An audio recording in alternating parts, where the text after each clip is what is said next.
ओम नमो भगवते वासुदेवाय।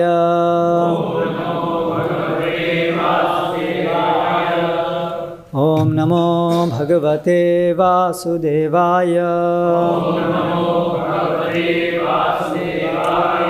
ओम नमो भगवते वासुदेवाय। श्रीमद्भागवतम स्कंद 4 अध्याय 29 नारद तथा राजा प्राचीन बर्ही के मध्य वार्तालाप। श्लोक क्रमांक 10। खद्योताविर्मुखी चात्र नेत्रे एकत्र निर्मिते रूपं विभ्राजितं ताभ्यां विचष्टे चक्षुषेश्वरः। शब्दार्थ अनुवाद एवं तात्पर्य कृष्ण कृपा मूर्ति श्री श्रीमद् अभय चरणारविंद भक्ति वेदांत स्वामी श्रील प्रभुपाद जी के द्वारा। खद्योता खद्योत नामक, आविर्मुखी नामक, च भी, अत्र यहाँ, नेत्रे दो आँखें, एकत्र एक स्थान पर, निर्मिते निर्मित, रूपम रूप, विभ्राजितम विभ्राजित, चमकीला नामक, ताभ्याम आँखों से होकर, विचष्टे देखते हैं, चक्षुषा नेत्रों से, ईश्वरः स्वामी। खद्योत तथा आविर्मुखी नाम से जिन दो द्वारों का वर्णन किया गया है वे एक ही स्थान पर अगल बगल स्थित दो नेत्र हैं। विभ्राजित नामक नगरी को रूप समझना चाहिए। इस प्रकार दोनों नेत्र सदैव विभिन्न प्रकार के रूपों को देखने में व्यस्त रहते हैं। तात्पर्य: दोनों नेत्र प्रकाश जैसे चमकीले पदार्थों से आकर्षित होते हैं। कभी कभी हम देखते हैं कि छोटे छोटे कीड़े अग्नि के प्रकाश से आकर्षित होकर उसमें प्रविष्ट हो जाते हैं। इसी प्रकार जीव के दोनों नेत्र चमकीले तथा सुंदर रूपों के प्रति आकृष्ट होते हैं। वे उनमें उसी प्रकार फंस जाते हैं जिस प्रकार अग्नि से आकर्षित होकर कीड़े। ओम ज्ञानतिमिरान्धस्य ज्ञानाञ्जनशलाकया चक्षुरुन्मीलितं येन तस्मै श्रीगुरवे नमः। श्रीचैतन्यमनोभीष्टं स्थापितं येन भूतले स्वयं रूप कदा मह्यं ददाति स्वपदान्तिकं। वन्देऽहं श्रीगुरो श्रीयुतपदकमलं श्रीगुरून् वैष्णवांश्च श्रीरूपं साग्रजातं सहगणरघुनाथान्वितं तं सजीवं साद्वैतं सावधूतं परिजनसहितं कृष्णचैतन्यदेवं श्रीराधाकृष्णपादान् सहगणललिता श्रीविशाखान्वितांश्च। जय श्रीकृष्णचैतन्य प्रभुनित्यानन्द श्री अद्वैत गदाधर श्रीवासादि गौरभक्तवृन्द। हरे कृष्णा कृष्णा कृष्णा हरे हरे, हरे राम राम राम हरे हरे। खद्योताविर्मुखी चात्र नेत्रे एकत्र निर्मिते रूपं विभ्राजितं ताभ्यां विचष्टे चक्षुषेश्वरः। नारद मुनि जो भी उन्होंने रूपक बताया था प्राचीन बर्ही को, उसे अभी विस्तृत रूप से समझा रहे हैं कि उसमें सब रूपक कौन कौन से थे। और इस प्रकार से एक पूरे जीव की इस भौतिक जगत में यात्रा का ये विवरण है और उसके द्वारा बहुत सारी महत्वपूर्ण शिक्षाएं हम सबके लिए हैं कि कैसे हम इस भौतिक जगत में किस कारणों से बंधे हुए हैं। और ये जानकर हम समझ सकते हैं कि कैसे इस बंधन से बाहर निकल सकते हैं। तो अभी ये जो विवरण शुरू हो रहा है वो है कि कैसे हमारी जो इंद्रियां हैं वो उनके विषयों से ललायित होती हैं और उसके कारण इस भौतिक जगत से जीव की मिथ्या आसक्ति सृष्ट होती है और उस आसक्ति के कारण वो इतने दुखमय संसार को भी अंगीकार करता है और जन्म जन्मांतर करता रहता है। तो सबसे पहले जिन इंद्रियों का वर्णन किया है वो हैं नेत्र। तो पहले जो रूपक था उसमें बताया था कि कैसे ये जो पुरंजन हैं वो अलग अलग जो शरीर के द्वार हैं मनुष्य शरीर में, उनके द्वारा अलग अलग स्थानों पे जाया करता था। तो उसमें ये जो दो द्वार हैं यानी दो नेत्रों के द्वारा वो विभ्राजित नामक नगरी, विभ्राजित मतलब रूप, तो ये दोनों नेत्रों के द्वारा जो हमारी देखने की इंद्रिया है चक्षु, एक है स्थूल इंद्रिय आँख और एक है सूक्ष्म इंद्रिय। तो मन के अंदर हर इंद्रिय जो भी कुछ उसके कार्य होते हैं उसके अंदर मन भी संलग्न होता है। आधुनिक भाषा में उसको ब्रेन के अंदर अलग अलग सेंटर्स होते हैं और उससे भी अधिक और सूक्ष्म चीज़ें भी होती हैं। तो वो सब जो है आंतरिक उसका सूक्ष्म भाग है तो चक्षुषा। तो इसके द्वारा वो रूप देखने जाता था, यानी कि ये जो आँखें हमेशा अलग अलग सुंदर रूपों को देखने के लिए ललायित रहती हैं।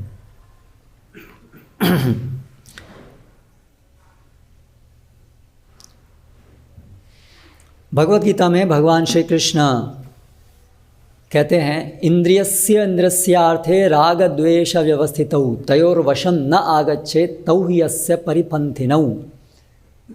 इंद्रियस्य इंद्रियस्य, हर इंद्रिय के अपने अपने अर्थ हैं, अपने अपने विषय हैं, जिसमें राग और द्वेष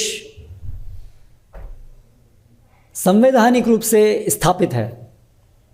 यानी कि जैसे ही कोई भी शरीर निर्मित होता है उस शरीर के अंतर्गत जो उसकी इंद्रियां हैं जिनसे वो शरीर बना है वो इंद्रियां किस विषय से उनके अंदर राग होगा और किन से द्वेष होगा, ये उस शरीर की संरचना के द्वारा ही स्थापित है।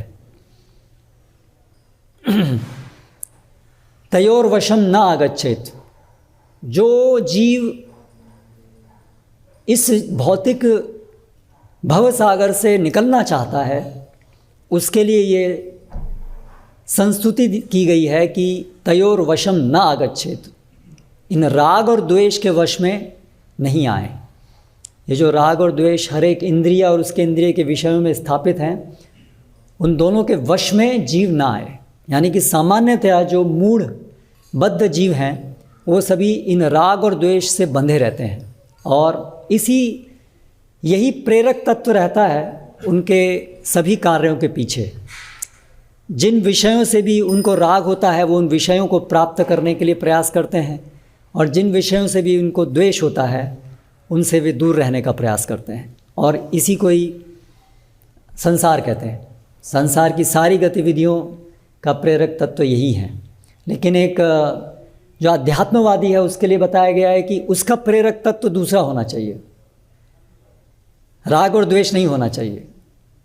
इसलिए तयोर्वशं न आगच्छेत् तौ हि यस्य परिपन्थिनौ। ये जो राग और द्वेष हैं ये ऐसे ही हैं जैसे कि एक यात्री जो किसी पथ पर जा रहा है गंतव्य तक जाने के लिए, तो रास्ते में लुटेरे उसको लूटने के लिए तैयार रहते हैं।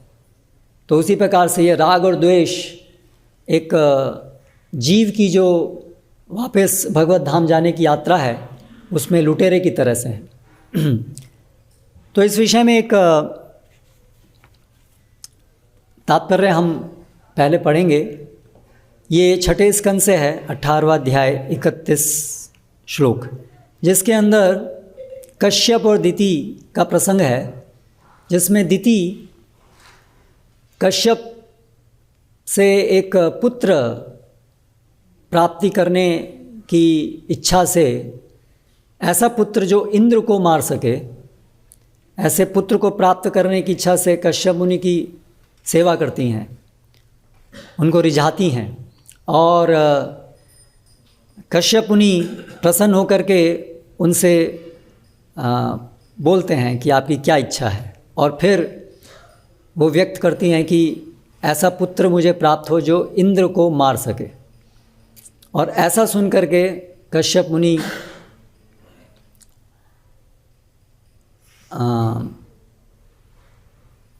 समझते हैं कि किस प्रकार वो दिति के द्वारा प्रलोभन में फंस गए, और अभी उन्होंने ऐसा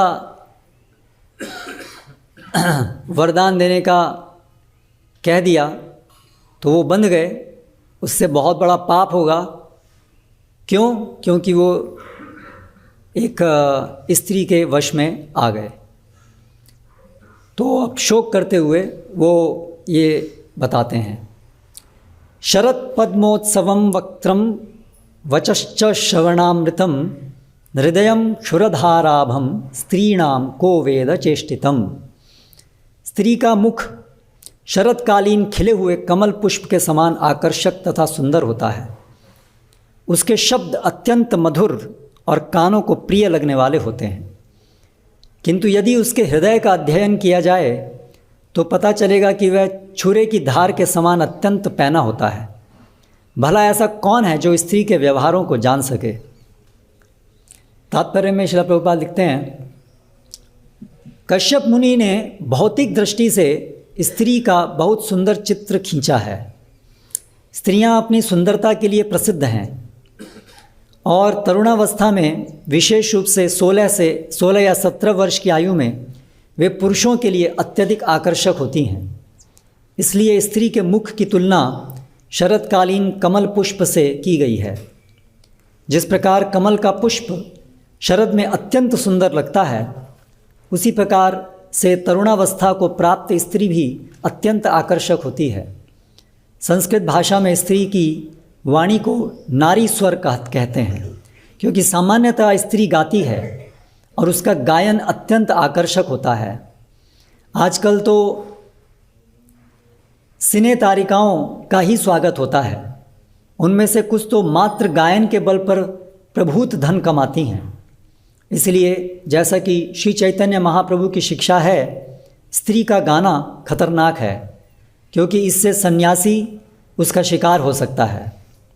सन्यास का अर्थ स्त्री संग का परित्याग है, किंतु यदि कोई सन्यासी स्त्री की वाणी सुनता है और उसके सुंदर मुख को देखता है तो वह निश्चित रूप से उसकी ओर आकृष्ट होता है और उसका पतन हो जाता है।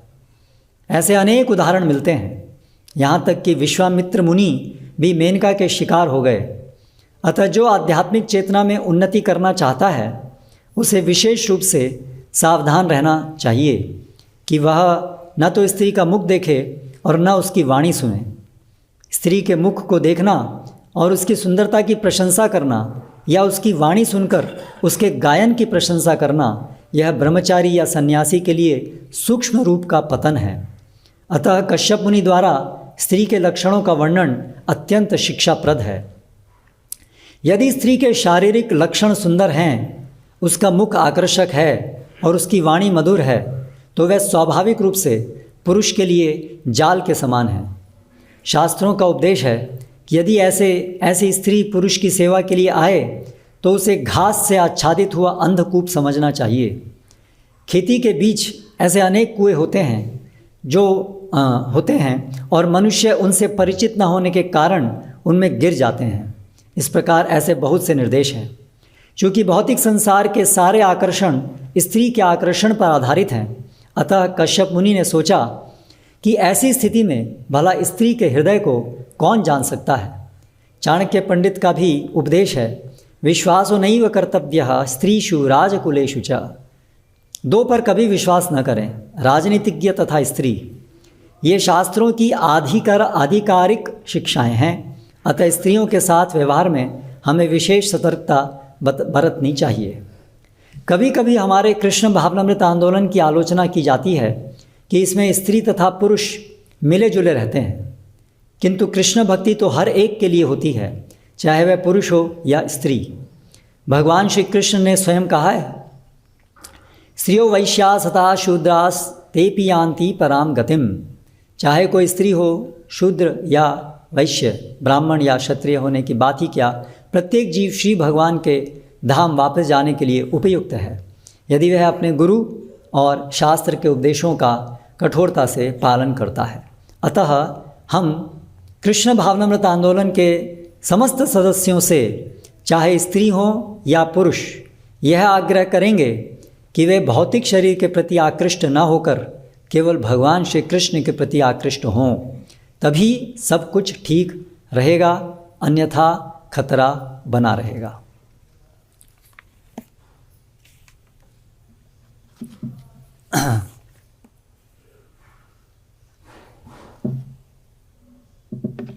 जैसे कि श्रील प्रभुपाद इस तात्पर्य में बता रहे हैं कि उद्देश्य ये सब जो वचन शास्त्रों में हैं, जिसमें स्त्री के व्यवहार, स्त्री पुरुष आकर्षण किस प्रकार से जीव को बांधता है, वो सब विवरण स्त्रियों के अपमान के लिए नहीं है, किंतु वो एक यथार्थ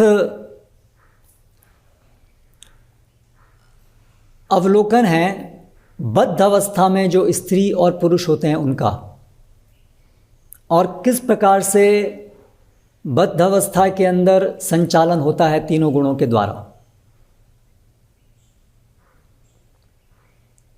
सभी शुद्ध कृष्ण भक्त हैं, लेकिन वर्तमान में हम सभी बद्ध हैं, और हमारे बद्ध होने का एक विशिष्ट तरीका है जो प्रकृति के तीनों के गुणों के द्वारा संचालित होता है।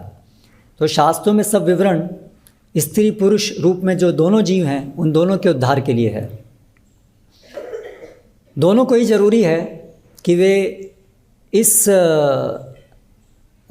तीनों गुणों के जो कार्य हैं उनको समझें। तो उसके अंतर्गत स्त्री को सुंदर रूप दिया गया है। पूरे संसार को बांधने के लिए स्त्री और पुरुष दोनों ही इस संसार में भोग करना चाहते हैं, इसलिए जीव को सामान्यतः पुरुष कहा जाता है। पुरुष मतलब जो भोगता है। तो बद्ध अवस्था में स्त्री पुरुष दोनों ही पुरुष स्वभाव से कार्य करती हैं, लेकिन दोनों को ही भोग करना है, लेकिन भोग के लिए एक विषय और एक आश्रय, ये दो स्थानों की आवश्यकता होती है। तो इसलिए जैसा कि भागवतम में बताया गया है, ब्रह्मा जी ने किस प्रकार स्त्री, किस विचार से स्त्री रूप की रचना की। विलोक्यैकांत भूतानि भूतानि आदौ प्रजापति स्त्रियं चक्रे स्वदेहार्धम यया पुंसाम मतिर्हृता। तो जब ब्रह्मा जी सृष्टि करते हैं तो सृष्टि करने का उद्देश्य है कि जो जीव बद्ध अवस्था में हैं, सुसुप्त हैं, प्रलय, पिछले प्रलय के समय में जो सब महाविष्णु के शरीर में चले गए थे, तो वो सब बद्ध अवस्था में, उनकी बहुत बहुत इच्छाएं हैं, इसलिए भौतिक जगत में हैं।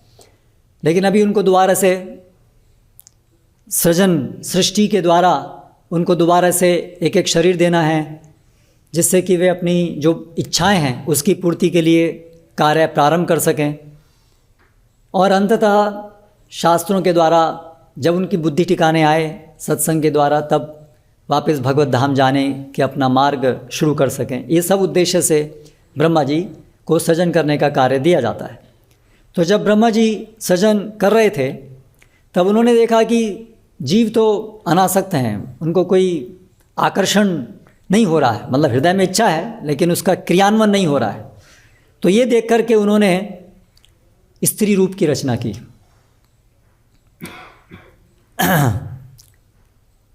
जिसके द्वारा यया पुंसाम मतिर्हता, जिसके द्वारा पुरुष की मति हरी जाती है। तो किसी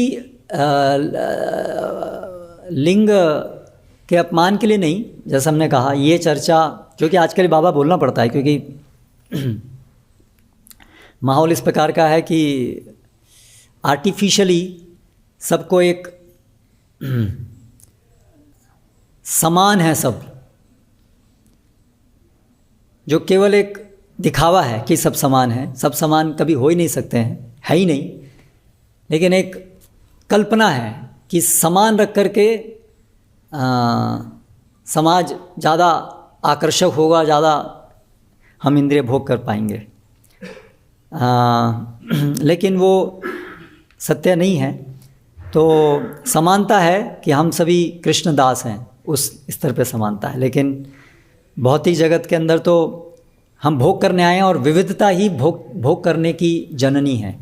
इसलिए यहाँ पर समानता होना मतलब फिर भोग नहीं रहेगा, इसलिए यहाँ पर विविधता है। यहाँ स्त्री है, यहाँ पुरुष है, यहाँ दो शरीर हैं। हाँ, आध्यात्मिक जगत में भी, वहाँ पर भी भोग है, कृष्ण परम भोक्ता हैं, वो आध्यात्मिक भोग है। उसी की नकल करने के लिए हम यहाँ पर हैं, तो वहाँ पर भी विविधता है, यहाँ पर भी विविधता है। तो पुरुष जो शरीर है सामान्यतया वो आध्यात्मिक प्रगति के लिए ज़्यादा उपयुक्त है। यानी जिन जीवों की चेतना आध्यात्मिक दृष्टि से उन्नत होती है, उनको पुरुष शरीर का अवसर प्राप्त होता है। इसीलिए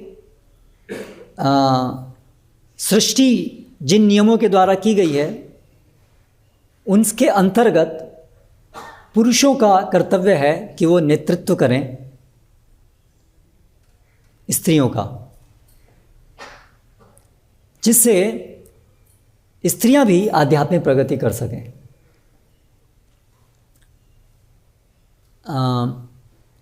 पुरुष के आध्यात्मिक, सामान्य रूप से पुरुष के आध्यात्मिक सुकृति इत्यादि के कारण धर्म की विवेचना करना, सही क्या है गलत क्या है, ये चीज़ें उसके लिए अधिक स्वाभाविक होती हैं एक स्त्री की तुलना में।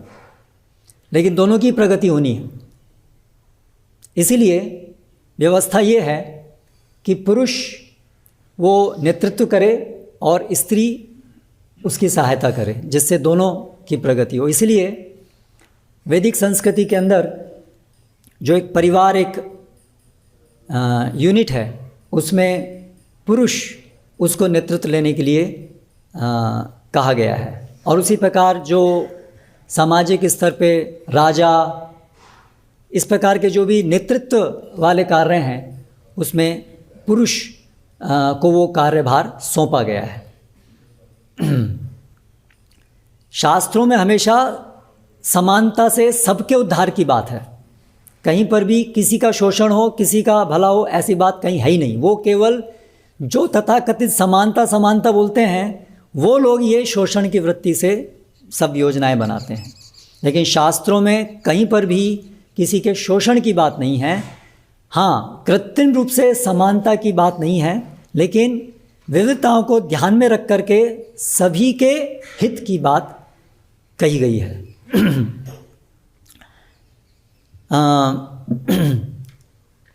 तो पुरुष के लिए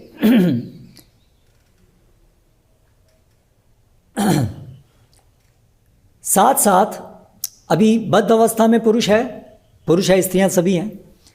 तो बद्ध अवस्था में हैं तो उसको भी भोग करने की भी इच्छा है। दोनों चीज़ साथ साथ होनी है।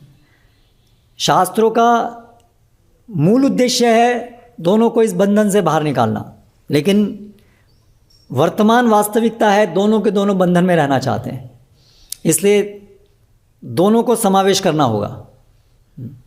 तो इसीलिए भगवान ने पुरुषों को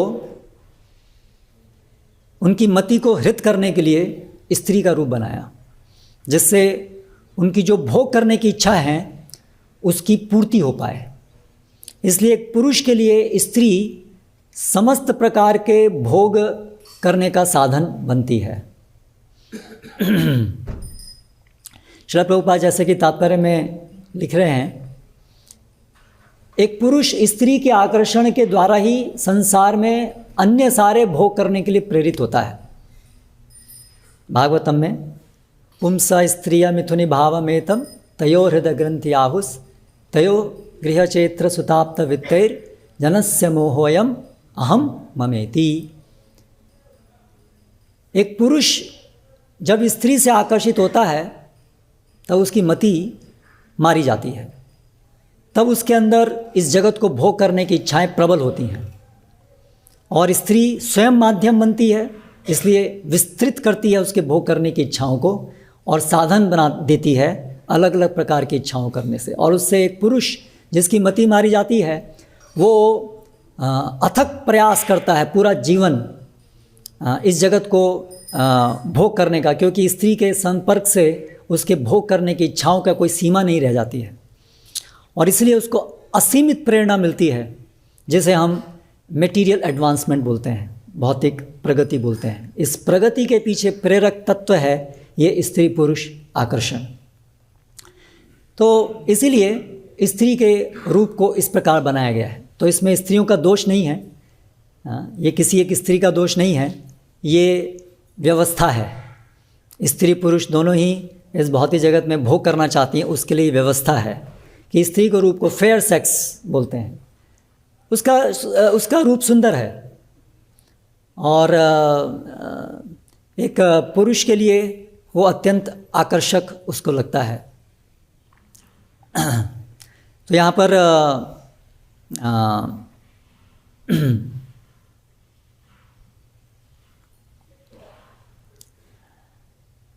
एक और श्लोक में पुरुरवा कहते हैं कि दोष स्त्री का नहीं है।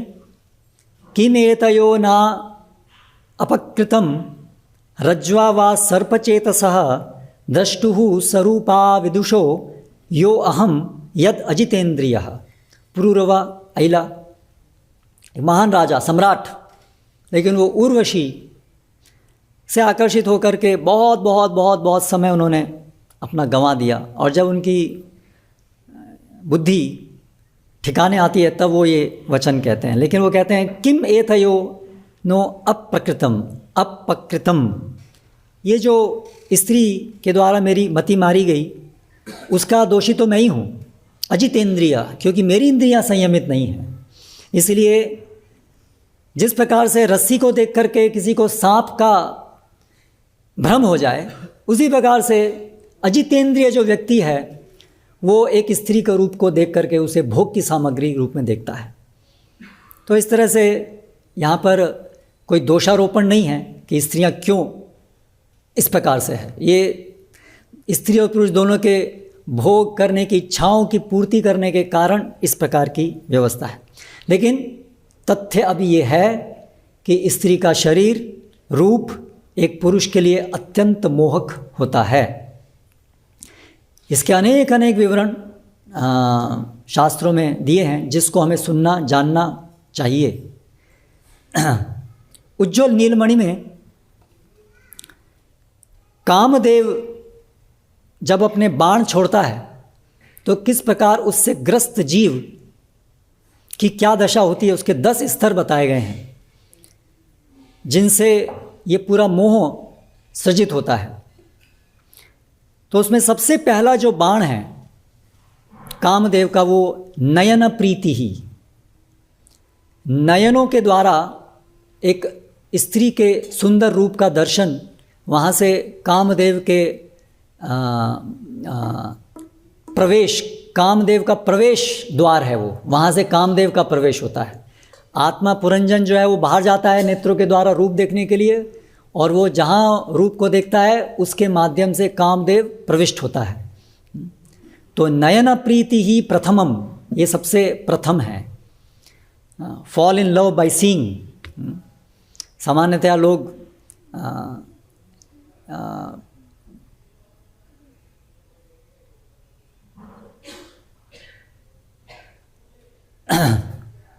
एक स्त्री का रूप देख करके तथाकथित प्रेम करना आरंभ करते हैं। चिंता संगस्ततो अथ संकल्पः निद्रा छेदस्तनुता विषय निवृत्तिस्तर्पा नाशः उन्मादो मूर्छा मृतिर। तो सबसे पहले नयन प्रीति, उसके बाद चिंता, फिर व्यक्ति सोचता रहता है उस स्त्री के विषय में। संकल्प, फिर अपना संबंध स्थापित करने का संकल्प करता है। निद्रा छेद, फिर उसकी नींद उड़ जाती है। तनुता, खाना पीना छोड़ देता है। विषय निवृत्ति, बाकी सब कुछ भूल जाता है। त्रिपानाश, त्रिपा एक डिसेंसी, वो सब खत्म हो जाती है, बेशरम हो जाता है।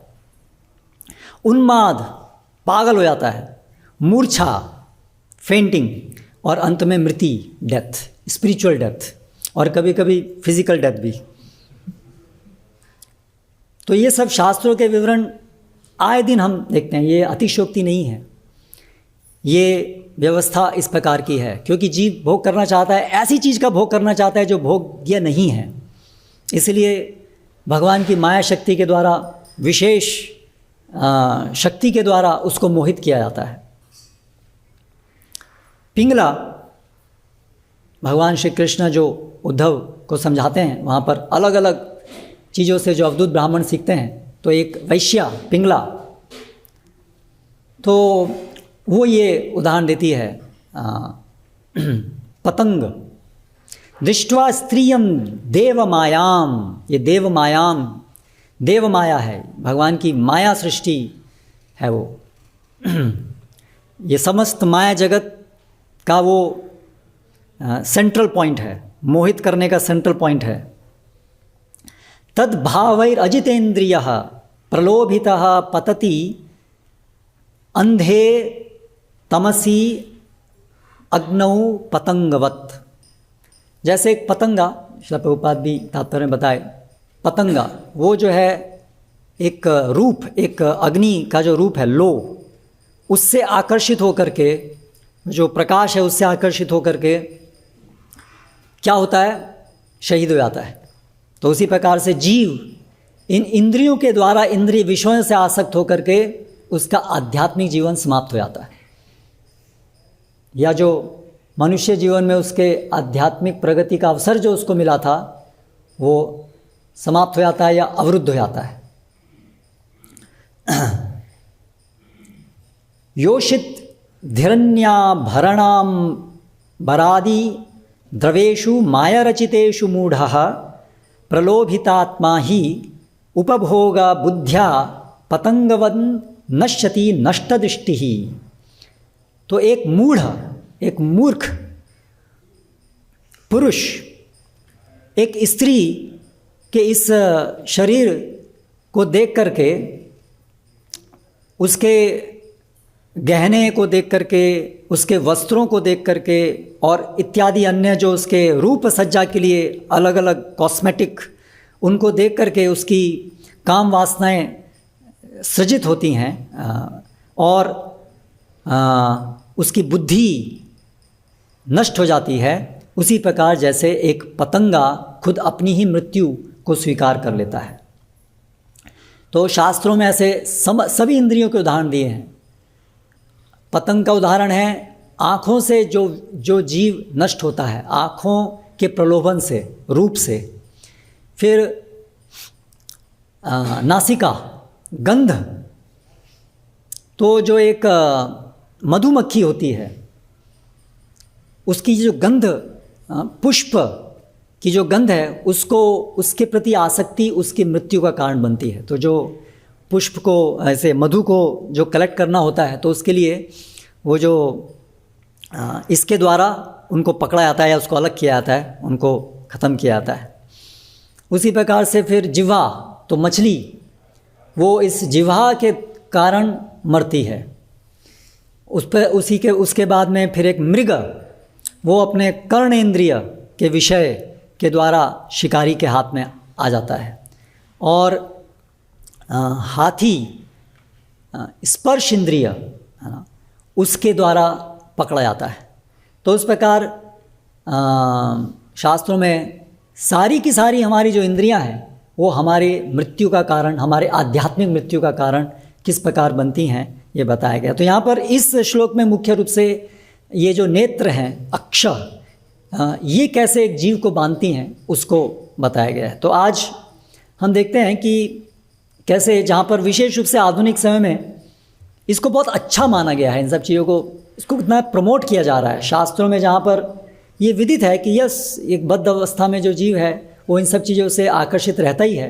अभी वो कैसे इस आकर्षण से बचे, उसका मार्ग प्रशस्त किया जाना चाहिए, इस उद्देश्य से शास्त्रों के वचन है और वैदिक संस्कृति है। लेकिन वर्तमान समय में वैदिक संस्कृति का ह्रास होने की वजह से आज जो अज्ञानता है उसको ज्ञान के नाम पर उसका प्रचार हो रहा है। अज्ञानता को ज्ञान कह करके प्रचार हो रहा है, जहाँ पर खुलेआम ऊपर से लेकर जो सबसे समाज के अग्रणी लोग हैं वहाँ से लेकर के नीचे सब तक प्रचुर मात्रा में ये प्रचार है कि इस इंद्रिय विषयों के जो आकर्षण है, राग और द्वेष, उसको कैसे बढ़ाया जाए। और पूरी की पूरी योजना है सभी के द्वारा कि इन चीज़ों को कैसे बनाया जाए।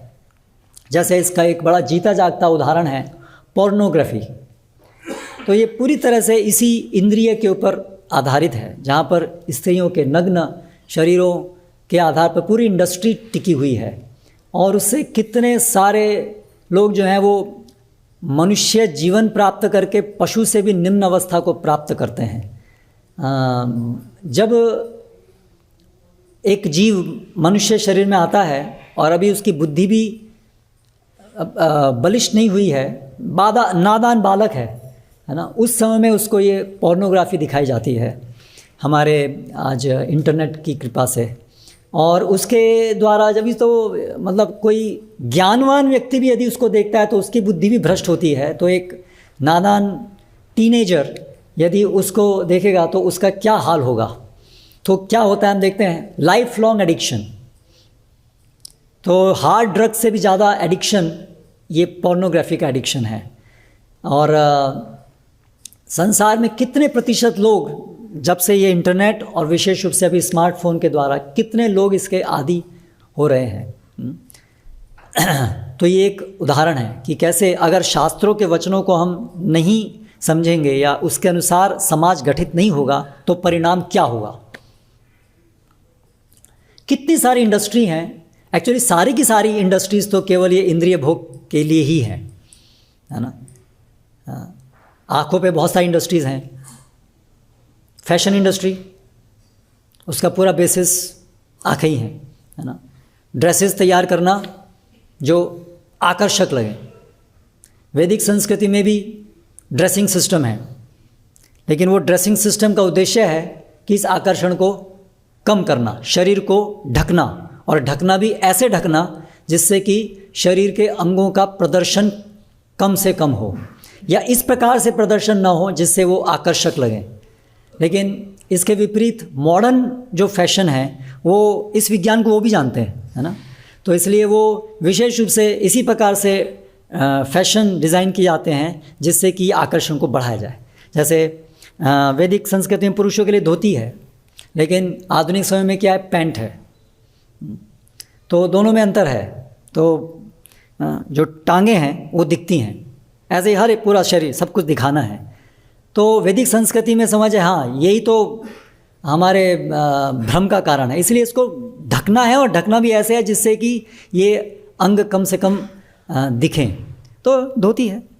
इस प्रकार से स्त्री के लिए भी साड़ी है ना, लेकिन उसकी जगह पैंट। स्त्रियां भी पैंट पहनती हैं, है ना, पुरुष भी पैंट पहनते हैं। और फिर उसके बाद कम से कम कपड़े पहनना। तो पुरुष भी क्या है, शॉर्ट्स पहन करके बाहर घूमते रहते हैं, और अभी स्त्रियां भी शॉर्ट्स पहन के बाहर घूमती हैं। और जो कपड़े थोड़े बहुत जो पहनती हैं वो भी इस प्रकार से पहनती हैं जिससे कि वो आकर्षण हो अपोजिट सेक्स का। तो पूरा चेतना यही है कि कैसे आकर्षित करना। अभी ये ठीक है, ये स्त्री का स्वभाव भी इस प्रकार से बनाया गया है, क्योंकि जो केंद्र है उसका सृजन करने के पीछे, उसके रूप को सृजन करने के पीछे स्त्री पुरुष आकर्षण, इसको बढ़ाना। तो इसलिए उनकी जो साइकोलॉजी है वो भी इस प्रकार से है कि कैसे अपने को हम सुंदर हैं और हमें और सुंदर कैसे दिखना है, और उसके लिए फिर सारी इंडस्ट्रीज़ हैं जो हमें हेल्प करती हैं। तो ये बंधन का कारण है। इसके विपरीत जैसा श्री प्रभुपाद तात्पर्य में बताए, एक कृष्ण भावनामृत स्त्री और एक कृष्ण भावनामृत पुरुष इस बात को समझते हैं, और इसीलिए समझ करके उनके जो क्रियाकलाप होते हैं हर चीज़ को लेकर के वो इस प्रकार से होते हैं जो इस विज्ञान को समझ करके हम, क्योंकि अभी इस बंधन से बाहर निकलना चाहते हैं, उसके अनुरूप होने चाहिए। तो उनका पहनावा, उनका व्यवहार इत्यादि सब इस चीज़ के अनुरूप होना चाहिए जिससे कि ये बंधन कम हो। चैतन्य महाप्रभु कितनी बार चेतावनी देते हैं ना, छोटा हरिदास के संदर्भ में, दुर्वार इंद्रिय करे विषय ग्रहण, दारवी प्रकृति हरे मुनेरपि मन। तो एक हम देखते हैं ये होता है शॉप्स के अंदर, क्या बोलते हैं उसको, हाँ क्या नाम बताया आपने, मैनिक्यूरी। तो वो देख करके भी दारवी प्रकृति, एक स्त्री वो तो प्लास्टिक का बना हुआ है या पहले लकड़ी के होते थे, दारवी, उसको देख करके भी एक मुनि का मन भी हर जाता है, वो भी विचलित हो जाता है उसका मन भी। एक वो तो मैटर है, शरीर भी मैटर ही है, उसके अंदर तो जान भी नहीं है ना, लेकिन फिर भी उसको देख करके भी एक मुनि का मन जो है वो भ्रमित हो जाता है। तो दुर्वार इंद्रिय, इस प्रकार से जो अनियंत्रित इंद्रियां हैं, और इंद्रियां को ये इंद्रियां ऐसी हैं, दुर्वार इंद्रिय करे विषय ग्रहण, उसी प्रकार से जो इंद्रियां हैं वो विषय का इस प्रकार से ग्रहण करती हैं।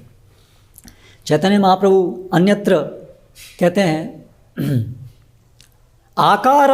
आकारादपि भेतव्यम स्त्रीणाम विषयिनामपि यथा हेर मनसः क्षोभस तथा तस्याकृतेरपि। जैसे सांप के रूप को देख करके ही मन में भय आ जाता है, उसी प्रकार से एक पुरुष को एक स्त्री का रूप देख करके ही उसको भयभीत होना चाहिए, अर्थात उसको सावधान हो जाना चाहिए। जैसे हम सांप का रूप देखते हैं, हम सावधान, यहाँ खतरा है, तो उसी प्रकार से एक आध्यात्मिकता के लिए उन्मुख पुरुष को उसी प्रकार से सावधान रहना चाहिए।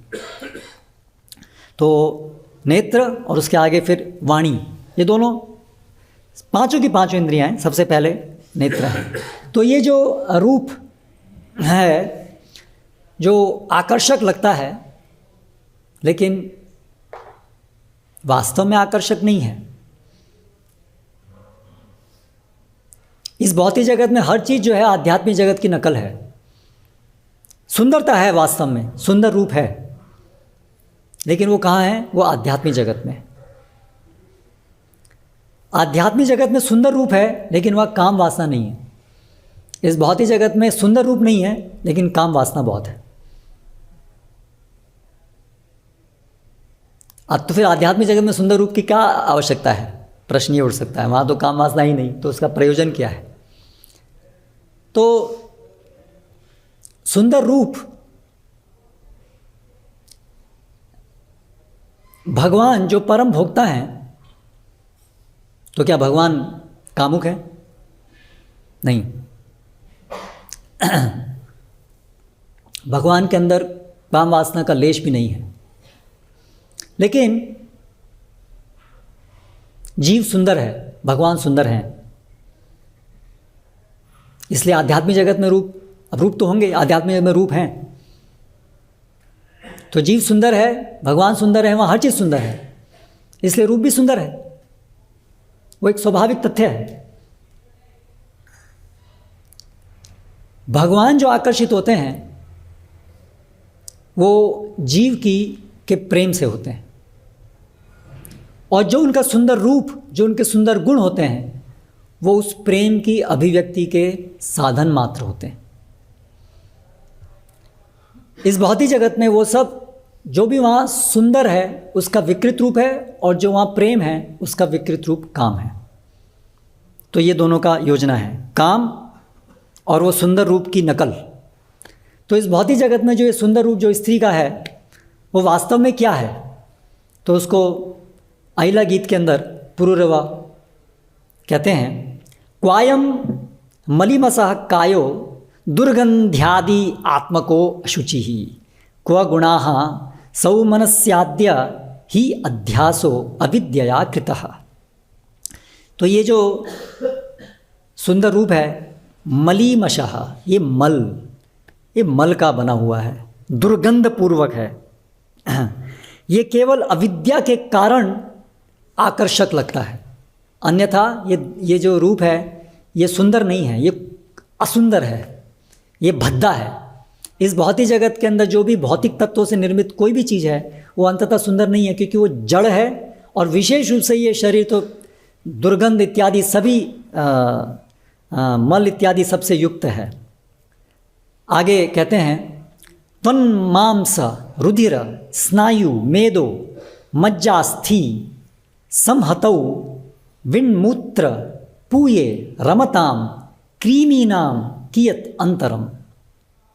तो कहते हैं जो एक मल का कीड़ा होता है उसका आकर्षण किस चीज़ से होता है? मल का कीड़ा तो मल से आकर्षण होता है, ठीक है। तो कह रहे हैं जो पुरुष स्त्री के प्रति आकर्षित होता है वो मल के कीड़े से कैसे अलग है। बहुत कठोर वचन है, क्योंकि स्त्री का शरीर क्या है और मल है, स्त्री पुरुष दोनों का शरीर मल है। लेकिन यहाँ पर वो आकर्षण को समझाने के लिए पुरुष आकर्षण, स्त्रियों का आकर्षण किसी और चीज़ से होता है, पुरुषों के पैसे इत्यादि से होता है विशेष रूप से। तो इसलिए यहाँ पर फिलहाल रूप की बात हो रही है, तो इसलिए कहा जा रहा है कि वो क्या है, मल है, स्किन, त्वक, मांस, रुधिर, ब्लड, स्नायु, ये सब जो मांस, मसल्स, मेदो, मज्जा, इन सब चीज़ों का, और उसमें मूत्र, पस, मल, ये सब चीज़ है। तो सुहोत्र महाराज श्रील प्रभुपाद के एक शिष्य है, वो बहुत फिलॉसफी बहुत अच्छे से, उन्होंने बहुत सारी बुक्स लिखी हैं फिलॉसफी के ऊपर, फिलॉसफर थे बहुत बड़े, और वो उनका एक विशेष स्टाइल था कि वो फिलॉसफी को बहुत मनोरंजक तरीके से समझाते थे, क्योंकि फिलॉसफी बड़ा ड्राई विषय है, लेकिन उनकी विशेषता थी कि वो फिलॉसफी को भी बहुत मनोरंजक रूप से, इंटरेस्टिंग तरीके से समझाते थे। तो उन्होंने ये रूप कैसे भ्रम है उसको एक दृष्टांत से समझाया। तो विशेष रूप से वेस्ट में जो समुद्र के बीच होते हैं, तट, उसमें जब ग्रीष्म ऋतु होती है तो वहाँ पर लोग जाते हैं सन बाथ के लिए। तो लगभग अर्धनग्न और नग्न अवस्था में बीच के ऊपर लेटे रहते हैं। तो उससे क्या होता है कि उनका वेस्टर्नर्स की जो स्किन होती है वो वैसे ही रिलेटिवली वाइट होती है। तो जब सन बाथ में वो रहते हैं, सन बाथ करते हैं, तो उससे इनकी जो स्किन है वो रेडिश हो जाती है, करेक्ट। तो वो कहते हैं कि तो वो क्या होता है, it is like stool pakora. Pakora क्या होता है, वो आप उसको फ्राई करते हैं तो वो डार्क शेप हो जाता, डार्क कलर हो जाता है। तो उसी प्रकार से ये जो क्या हुआ है कि अभी वो डार्क हो गया है सन की वजह से, लेकिन है क्या, वो अंदर क्या है उसमें, जैसे पकोड़ा, गोभी का पकोड़ा, ऐसे ही शरीर क्या है, वो स्टूल है, तो स्टूल पकोड़ा। तो जब भी किसी रूप से हम भ्रमित हों तो हमें ये स्मरण करना चाहिए, मैं किससे भ्रमित हो रहा हूँ, stool pakora, it may help. लेकिन केवल इसी से काम नहीं चलता है, केवल ये थ्योरेटिकल नॉलेज से, ये थ्योरेटिकल नॉलेज भी ज़रूरी है, और इसी थ्योरेटिकल नॉलेज के लिए आगे भी शास्त्रों में वो वर्णन है कथा का, कैसे एक सुंदरता के अवयव किस प्रकार से एक स्त्री थी, आध्यात्मिक दृष्टि से कुछ उन्नत थी, और एक मूर्ख पुरुष उसके रूप से आकर्षित था। तो उसको पाठ सिखाने के लिए उसने उस पुरुष से कहा कि ठीक है, तुम जो है कल आना, मैं तुम्हें अपनी सुंदरता दिखाऊंगी। तो उसने लैक्सेटिव्स लिए और उसको बहुत दस्त हुए और वो पूरी सूख करके मुरझा गई पूरी, और लेकिन उसने जो भी मल त्याग किया वो सब उसने पात्रों में भर के रख दिया। तो वो जो पुरुष अगले दिन आया जो बहुत मोहित था उस स्त्री से, तो वो स्त्री को पहचान ही नहीं पाया। बोलो वो कहाँ है, वो मैं उससे मिलने आया हूँ। तो बोली मैं ही हूँ वो। नहीं नहीं, वो तो बहुत सुंदर थी। तो नहीं, मैं ही वो सुंदर स्त्री हूँ, मैंने अपनी सुंदरता को अलग कर दिया है। सुंदरता को अलग कर दिया, हाँ। तो उसने फिर वो दिखाया कि ये मेरी सुंदरता, ये जब मेरे शरीर के अंदर थी तब मैं सुंदर थी, अब ये मेरे शरीर से बाहर हो गई है, तो यही है, इसी की वजह से मैं सुंदर लग रही थी। तो वो सब सुंदरता के अवयव हैं। तो ये वास्तविकता है, ये है, सरल है समझना, ये कोई सरल समझने के लिए मुश्किल नहीं है। यही वास्तविकता है, शरीर की यही वास्तविकता है। शरीर दुर्गंध युक्त है, इसमें कोई भी चीज़ सुंदर नहीं है। लेकिन केवल ये इस ज्ञान को लेकर के हम सोचें कि ठीक है, अभी हमने क्लास सुन लिया, शास्त्र में पढ़ लिया, स्त्री का रूप, कोई भी रूप, स्टूल पकोड़ा है, अभी हम स्वतंत्रता से विचरण कर सकते हैं। Now we are protected, now we have the knowledge. अभी हम भ्रमित नहीं होंगे, अभी हम किसी भी बात कर सकते हैं, कुछ भी कर सकते हैं, कहीं भी जा सकते हैं।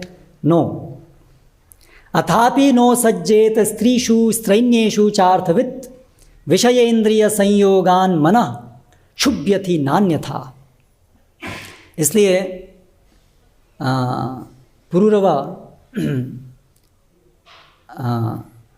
अपने व्यक्तिगत अनुभव से समझाते हैं कि इसलिए एक स्त्री और एक स्त्री से आसक्त पुरुष दोनों की ही संगति, एक कामुक स्त्री और एक स्त्री से आसक्त पुरुष जो अर्थवित है, जो अर्थ को जानता है, उसे उनसे दूर रहना चाहिए। ऐसा नहीं जो अर्थवित है, जो जानता है, उसे असावधान रहना चाहिए, नहीं, उससे भी सावधान रहना चाहिए। जो मूर्ख है वो तो सावधान रहेगा ही नहीं है, वो तो अपना पतन करेगा। लेकिन जो अर्थवित है उसके लिए संस्तुति है कि उसको सावधान रहना चाहिए। विषयेंद्रिय संयोगान, विषय और इंद्रिय के संयोग से मनः क्षुभ्यति नान्यथा, मन विचलित होगा ही होगा। तो इसलिए जो अर्थवित हैं, जो ये सब चीज़ें सुनते हैं, जो समझ रहे हैं, उनको चाहिए सावधान रहें। स्त्री पुरुष दोनों को ही इसलिए सावधान रहने के लिए कहा गया है। तो सावधानी क्या है कि स्त्री पुरुष संपर्क के जो नियम है शास्त्रों में दिए, वो संपर्क के नियमों का पालन करना चाहिए दोनों को, स्त्री और पुरुषों को। तो उसके लिए वेशभूषा कैसी होनी चाहिए वैदिक संस्कृति में, इसलिए स्त्री पूरा शरीर ढका हो, मुंह जो है वो भी ढका हो। कम से कम उत्तर भारत के अंदर ये है, और जिससे कि जो कामुक पुरुष हैं वो उन्हें दूषित ना करें, उनकी नज़रों से वो उनको दूषित ना करें। इसलिए जो पतिव्रता स्त्रियां होती थीं उनको असूर्या कहा जाता था। सूर्य भी उनका दर्शन नहीं कर पाता था। तो जो पतिव्रता है उसको बनाए रखने के लिए स्त्रियां इस प्रकार से सावधान रहती थी, इसलिए उनके लिए संस्तुत था। क्योंकि अगर वो अंग प्रदर्शन करेंगी तो कामुक व्यक्ति उनकी तरफ आकर्षित होंगे, वो प्रदूषित होंगी। तो इसीलिए वैदिक संस्कृति के अंदर ये ड्रेस कोड इसलिए बनाया गया है। उसके उपरांत व्यवहार के भी नियम हैं, है ना। जैसे कि मनुस्मृति के अंदर कि स्त्रियां, उनको हमेशा संरक्षण में रहने की आवश्यकता है। प्रभुपाद बाबा समझाते हैं इसका अर्थ ये नहीं है कि उनको दबाया जाता है, नहीं, संरक्षण का ये विषय नहीं, संरक्षण का ये अर्थ नहीं होता है। लेकिन वे सामान्यतया नादान होती हैं और आसानी से उनको फुसलाया जा सकता है, आसानी से उनको इंद्रिय भोग में लगाया जा सकता है, आसानी से उनको भक्ति में भी लगाया जा सकता है। प्रभुपाद आत्मा कहते हैं एक और जगह पर, ये स्त्री स्वभाव की एक और विशेषता है। इसलिए वहीं कश्यप मुनि दिति ने गलत इच्छा की कि मुझे ये इंद्र को मारने वाला पुत्र चाहिए। तो अब उन्होंने कहा कि ठीक है, मैंने एक व्रत भी दे दिया, इसको मैं क्या करूं, फंस गया। तो उन्होंने कहा लेकिन इसका स्त्री का स्वभाव भी है कि वो पुरुष की बात सुनना भी चाहती है। तो उन्होंने फिर उसको व्रत करने के लिए कहा कि तुम ठीक है, 1 साल तक तुम ये सब नियम पालन करो, तब तुमको ऐसा पुत्र मिलेगा। तो वो सब नियम थे जिससे कि वो शुद्ध हो, उसकी चेतना शुद्ध हो। तो उस तो वहाँ पर उस तात्पर्य में प्रभुपाद लिखते हैं कि स्त्री का एक स्वभाव ये भी है कि वो आसानी से पुरुष की बात को पालन कर सकती है। तो अगर इसीलिए पुरुष को नेतृत्व करने के लिए कहा गया है। तो यदि पुरुष जो है वो आध्यात्मिक दृष्टि से प्रगत हो, स्त्री आसानी से उसकी बातों को पालन कर सकती है और उसके द्वारा वो जो स्त्री है वो भी प्रगत करेगी। और अगर वो संयमित रहेगी, उसको सही उपदेश दिया जाएगा, तो वो पुरुष को विचलित नहीं करेगी। अगर इसके स्थान पर पुरुष अपना कार्य ना करे, वो आध्यात्मिक दृष्टि से एक गुरु पद को स्वीकार ना करे, जिसकी वजह से वो स्त्री को सही मार्गदर्शन ना दे पाए, उसकी वजह से स्त्री अनियंत्रित रहेगी और वो अनियंत्रण की वजह से वो और जो बचा कुचा था पुरुष के अंदर नियमन, वो भी ख़त्म कर देगी। इसलिए प्रभुपाद एक तात्पर्य में बोलते हैं सेफ्टी वॉल्व, जो स्त्री की जो लज्जा है वो समाज का सेफ्टी वॉल्व है। जैसे प्रेशर कुकर के अंदर सेफ्टी वॉल्व होता है, उसी प्रकार से समाज का सेफ्टी वॉल्व है स्त्री की लज्जा का स्वभाव, जो उसके अंदर स्वाभाविक रूप से है। लेकिन आज पुरुषों के ही द्वारा स्त्री के इस लज्जा स्वभाव को ख़त्म किया जा रहा है, लस्टी पुरुषों के द्वारा, जिससे वो उनका भोग कर सकें। और स्त्रियां नादान है, वो सोचती हैं ये उनका बड़प्पन है, इसमें लज्जा का त्याग करके वो प्रगति कर रही हैं। वास्तव में उन्हीं का और अधिक दुर्गति हो रही है। दुर्गति पुरुष की भी हो रही है और स्त्री की भी हो रही है। लेकिन स्त्रियां इस बात को नहीं समझ रही हैं और वो सोचती हैं कि लज्जा का स्वभाव छोड़ करके वो प्रगत हो रही हैं।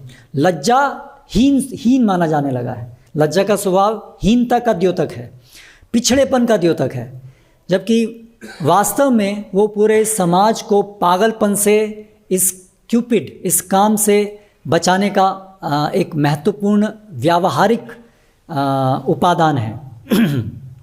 इसलिए पूर्व कहते हैं अदृष्टाद अश्रुताद भावान न भाव उपजायते असंप्रयुंजतः प्राणान शाम्यति स्तिमिताम मनः।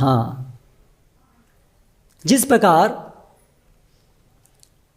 देखने से आकर्षण होता है, सुनने से आकर्षण होता है, उसी प्रकार यदि विषयों को इंद्रिय से दूर रखा जाए तो वो आकर्षण धीरे धीरे कम होता है। तो इसलिए अदृष्टाद, बिना देखने से, अश्रुणाद, बिना सुनने से जो मन के अंदर जो भावनाएं, जो आकर्षण है, वो उत्पन्न नहीं होता है। इसीलिए स्त्री और पुरुष के जो मिलना है उसमें ये नियम लगाए गए हैं। यदि अनियंत्रित तरीके से, वैदिक संस्कृति में जो मिलन है ये बिल्कुल मिनिमम होना चाहिए। इसलिए इसको विवाह संस्कार के अंतर्गत नियमित किया गया है।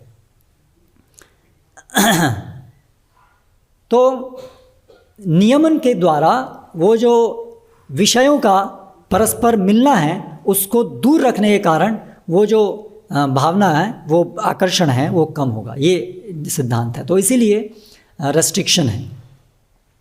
तस्मात् संगो न कर्तव्यः स्त्रीषु स्त्रैण्येषु चेन्द्रियैः विदुषां चापि अविशद्भः षड्वर्गः किमु मादृशाम्। इसलिए संगो न कर्तव्यः, इसलिए अनियंत्रित संग नहीं करना चाहिए। स्त्रीषु स्त्रैणेषु इंद्रियैः, इंद्रियों के द्वारा स्त्रियों का और जो स्त्री में आसक्त हैं पुरुषों का उनका। विदुषाम चापि, विदुष जो बुद्धिमान है उनके द्वारा भी इनका संग नहीं करना चाहिए। नहीं तो षड वर्ग जो षड रिपु हैं वो हमें धाराशायी कर देंगे। इसलिए मात्रा स्वस्रा दुहित्रा वा ना विविक्ता आसनो भवेत बलवान इंद्रिय ग्रामो विद्वांसपि कर्षति। विद्वान लोगों को भी कर्षित करती हैं। इसलिए देखिए मात्रा, माता बहन पुत्री के साथ भी एकांत में नहीं रहना चाहिए। इतनी बलवान इंद्रियां हैं। और किसकी बात हो रही है? ये किसी चंडाल किसी धूर्त की बात नहीं हो रही है। विद्वांसमपि, एक विद्वान के लिए ये बात कही जा रही है। एक विद्वान व्यक्ति को भी इतना सावधान रहना चाहिए, माता पुत्री के प्रति भी। हाँ, तो आज इस बात का ध्यान नहीं रखा जाता है। तो आजकल जो समाज में हो रहा है वो हम यहाँ पर भगवान के सामने उसको वर्णित भी नहीं कर सकते हैं। ऐसी चीज़ हो रही है। क्यों? क्योंकि विज्ञान है। बलवान इंद्रिय ग्रामो, इंद्रियां अत्यधिक बलवान हैं। इसलिए सावधान अगर हम रहेंगे हमेशा से तो ही हम बच सकते हैं। अगर हम सावधान नहीं रहेंगे और उससे ग्रसित हो जाएंगे तो वो वेग इतना अधिक है कि वो हमें भस्म करके छोड़ेगा। यततो ही अपि कौन्तेय पुरुषस्य विपश्चितः इंद्रियाणि प्रमाथिनी हरन्ति प्रसभं मनः नन्वग्न प्रमदा नाम घृतकुंभ समपुमान। स्त्री अग्नि के समान उसको बताया है और पुरुष जो है वो घृत कुंभ, घृत के कुंभ के समान। सुतामपि रहो जहियात अन्य यावदर्थवित।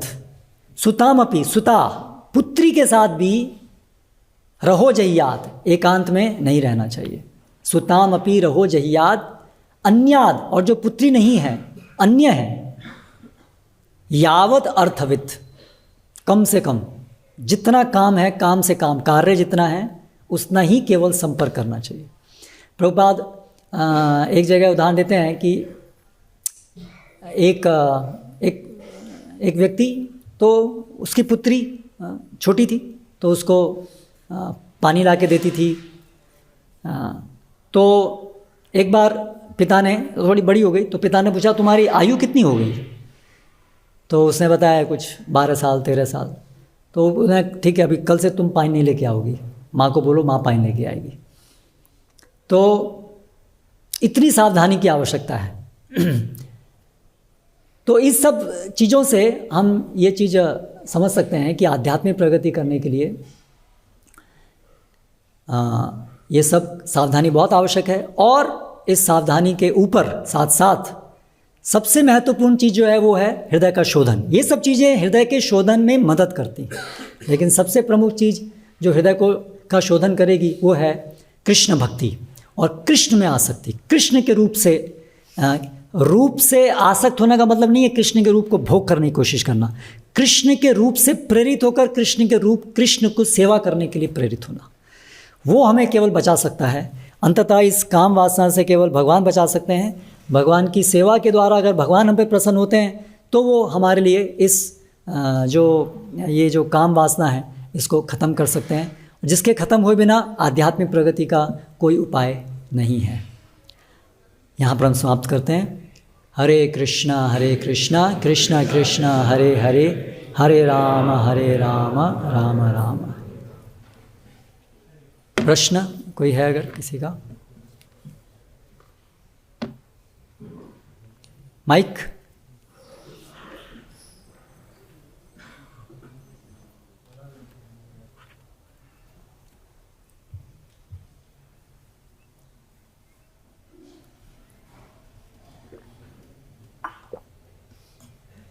जैसे हम देखते हैं कि देवलोक में इंद्र, चंद्र, वरुण ये एक पद है, और उसी प्रकार से अनेक अप्सराएं हैं, लेकिन उनमें कुछ मुख्य हैं, मेनका, ब्रह्मा, उर्वशी आदि।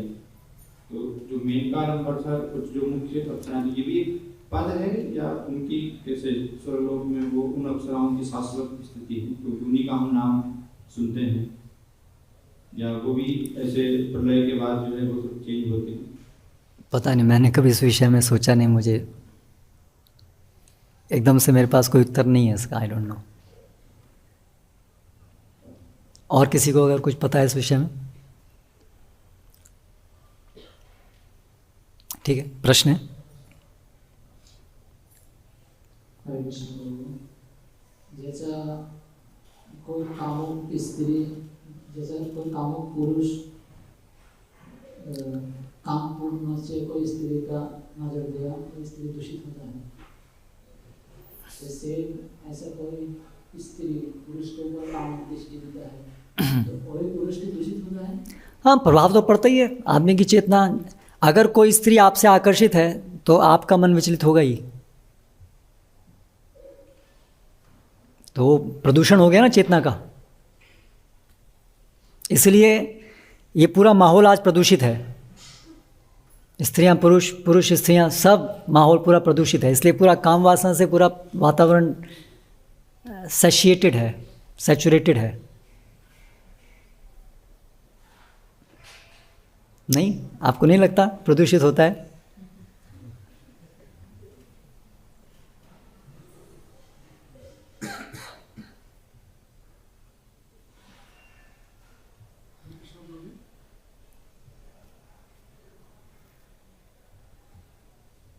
हरे कृष्ण प्रभु जी, हम जब प्रीचिंग करते हैं तो कई बार कुछ ऐसी माताएं हमारे संपर्क में आती हैं जो अनेक बार हमसे कहती हैं कि प्रभु जी आपकी बातें हमारे समझ में आती हैं और आपने ऐसा बोला तो हमने कर लिया, और निरंतर हमारे संपर्क में आते रहते हैं। तो क्या प्रभु जी कई बार आपको समझ में आती बहुत सारी चीज़ें कि मतलब ऐसा नहीं होना चाहिए, तो क्या हम उन्हें अनेक बार मना कर सकते हैं कि माता जी लिमिटेड संपर्क हो, या अति आवश्यक हो तो चर्चा करें, या वरिष्ठ भक्तों से हम चर्चा करें, क्या उचित होगा? हाँ, देखिए, प्रचार में हमेशा सामूहिक रूप से प्रचार हो सकता है स्त्रियों को, जहाँ पर पुरुष स्त्रियाँ सब सामूहिक रूप से बैठे हैं। लेकिन एकांत में प्रचार या फ़ोन के द्वारा प्रचार, फ़ोन भी एकांत है,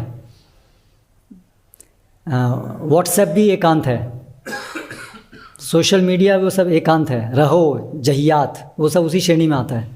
तो इसलिए उसके माध्यम से स्त्रियों को प्रचार पुरुषों को नहीं करना चाहिए। सबसे अच्छी स्थिति है वैदिक संस्कृति के अनुसार, स्त्रियों के गुरु हैं उनके पति। पति को उनके जो आध्यात्मिक गुरु हैं उनसे शिक्षा लेनी चाहिए, और पत्नी को अपने पति से शिक्षा लेनी चाहिए। व्यक्तिगत शिक्षा सब पति के माध्यम से आनी चाहिए।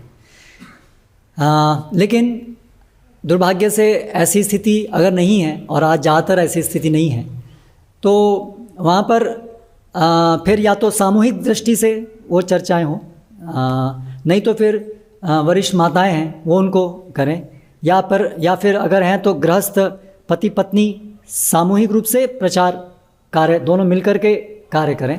लेकिन अकेला पुरुष और एक स्त्री वो प्रचार में ऐसे नहीं होना चाहिए। तो वो सावधान, ठीक है, कोई स्टार्टिंग में आए हैं तो, लेकिन अगर वो और उनकी जिज्ञासा है तो फिर हमें उनको डाइवर्ट करना चाहिए प्रॉपर तरीके से।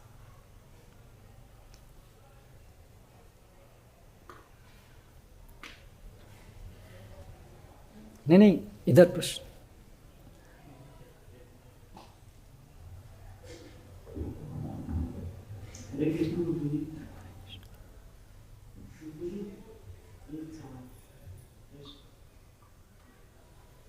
बोलिए, प्रश्न के लिए तो है टाइम, जल्दी बोलिए। अप्सराएं इतनी सुंदर आकर्षित होती है तो फिर भी भगवान क्यों उनकी ओर आकर्षित हो जाते हैं? जब पवन हनुमान जी का जन्म पवन पुत्र के नाम से हुआ, जब अंजलि पुत्र है वो, तो जो देवताएं हैं वो भगवान नहीं हैं, जो देवतागण हैं वो भगवान के भक्त हैं। लेकिन वो कैसे भक्त हैं? जिनके अंदर भौतिक इच्छाएं भी बहुत बड़ी हैं और पुण्यशाली भी हैं। भगवान में विश्वास है लेकिन बहुत भोग करने की इच्छाएं हैं। ऐसे जीवों को देवी देवताओं की पदवी मिलती है। इसलिए जो स्वर्गलोक है वहाँ पर हम इस प्रकार का जीवन देखते हैं। लेकिन उनकी जो स्थिति है वो बहुत ही जगत के अंदर ही है, वो भगवान नहीं है, वो देवी देवतागण हैं।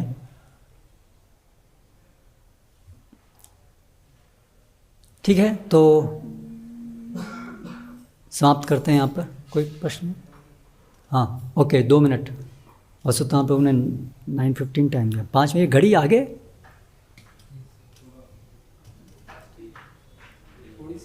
थोड़ी सी 2 मिनट आगे। यस,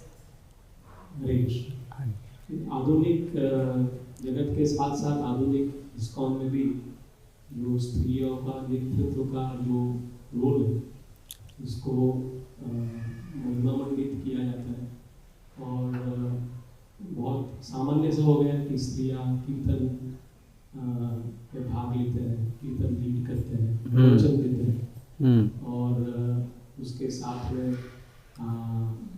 प्रचार के अलग अलग नेतृत्व के कार्य करते हैं, जो कि इस्कॉन में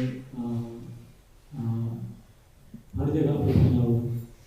तो इस विषय में भक्तों को कैसे उसको देखना चाहिए, बचना चाहिए, क्योंकि